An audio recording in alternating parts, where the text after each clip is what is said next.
These are all different things. Certain were implemented, certain were not implemented. For not implementation, you know the reasons. From time to time, there is a change of guard, change of global situation, geopolitical situations change, and so on. Bifurcation of the state, particularly. So all these reasons forced us to not implement those ideas. But definitely they are worth implementing. Definitely they are all transformative.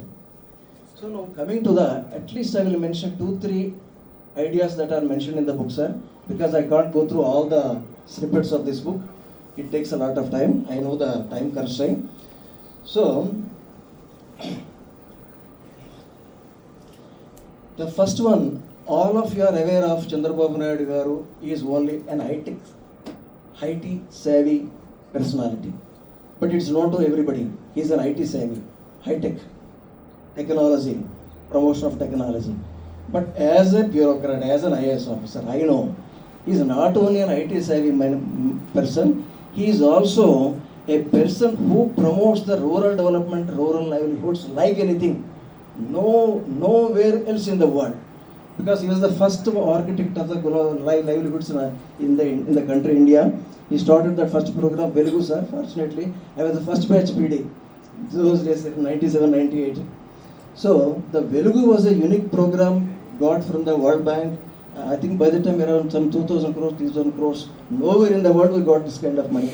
Around 3,000 crores we got that money, sir. Those days that was a very big money. So we launched this program under the leadership, the dynamic leadership of the Chandrababu Naidu garu. But of course, we know his passion for rural development, and because he comes from a rural background, that we should not forget. But in the rural development and rural livelihoods, he made several proposals, several initiatives which were all implemented, particularly the artisanal products which are widely available in Andhra Pradesh, artisanal products like milk sweet, kova, potarekulu, paper sweet, and cashew nuts. There are so many products available in the lot of villages. But he made an intervention for promoting those activities. It is also a part of the cultural promotion of the culture and traditions. So he created a lot of infrastructure which is otherwise not feasible for those small players in the villages. So common infrastructure was created, and he also established back-end and front-end linkages, forward-backward linkages, so that the products can be passed through the supply chain, and finally marketing was also done properly. This is a wonderful initiative. We have all witnessed, we have seen this implemented in the entire state. So similarly, as a extension of this rural development, very recently he started a program, a unique program again, nowhere in the world. It's called P4 program, Public Private People Partnership. It's nowhere in the world. It's basically to reduce the poverty and also basically narrow the gap between the affluent class and the impoverished people, the poor people. It's basically, that is the objective of this program. So it's a wonderful program. So these are all there are so many other programs related to the rural development and rural livelihoods. But apart from this, he is the first man to recognize the importance of logistics in the country. You know, he is the man behind the Golden Quadrilateral. Everyone is aware. I'll quickly come. So, only one, two examples I'll quickly mention. Logistics, he proposed a multi-purpose highway connecting Hyderabad to Visakhapatnam, connecting Bhadrachalam, Maradimilli area, which are all backward agency areas, so that the people in those agency areas will also be mainstreamed and the extremism can also be contained in those areas. It was a wonderful program. And similarly, one family, one entrepreneur. This is also another very important intervention. And one intriguing, very mysterious proposal I would like to mention to all of you. Siberian research in Andhra Pradesh. When he visited during 2016 in Russia, he noticed that the researchers, the scientists who are working in the Siberian area were really disturbed because of the harsh winters.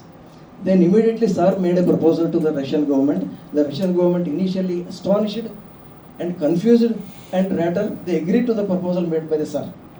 So what was that proposal? He wanted to give 3,000 acres in Andhra Pradesh so that the Russian researchers can come back to Andhra Pradesh and do their research uninterrupted. because it is already being interrupted in those Siberian area because of the climatic conditions. So there are so many things, and I will come back to the last because of the time constraint. Now there are so many ideas, so many proposals made by Chandrababu Naidu garu, CBN garu.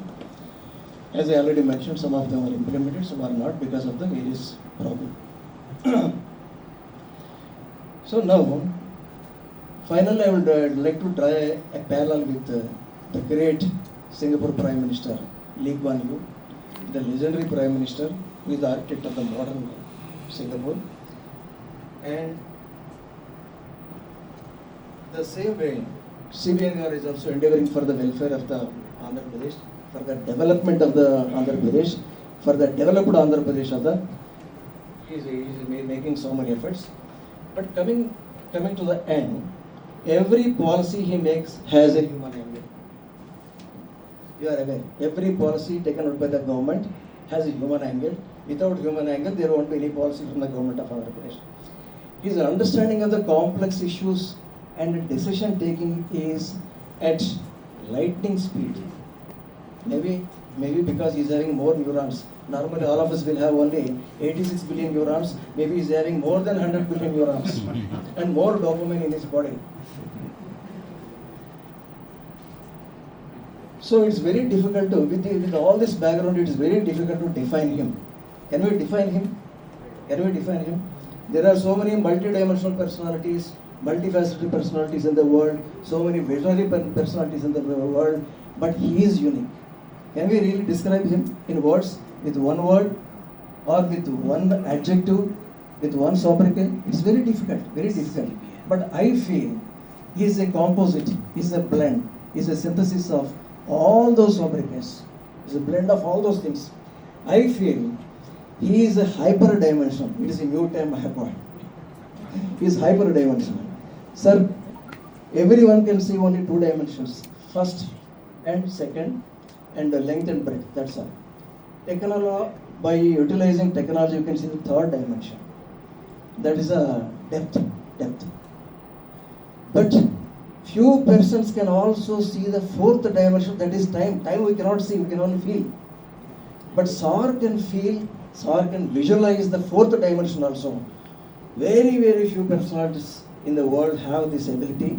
He sees the future's future. He visualizes the future's future, not just future, future's future. That is his great ability. And polymath, of course, it is a title given by Master Ramnath Garu. He knows everything, multi-talented. And I also use another word, metaphorically, it is transhuman. Transhuman is philosophical as well as technical word, but I use it as a metaphor. He just relies on the technology for increasing, enhancing the abilities of the people. A transhuman is a person who increases the abilities of the human abilities by using technology. So he is a transhuman. And another word I also try to bring in is post-human. He is not only promoting the technology, he uses technology, harnesses the technology. He also embraces environment and also the life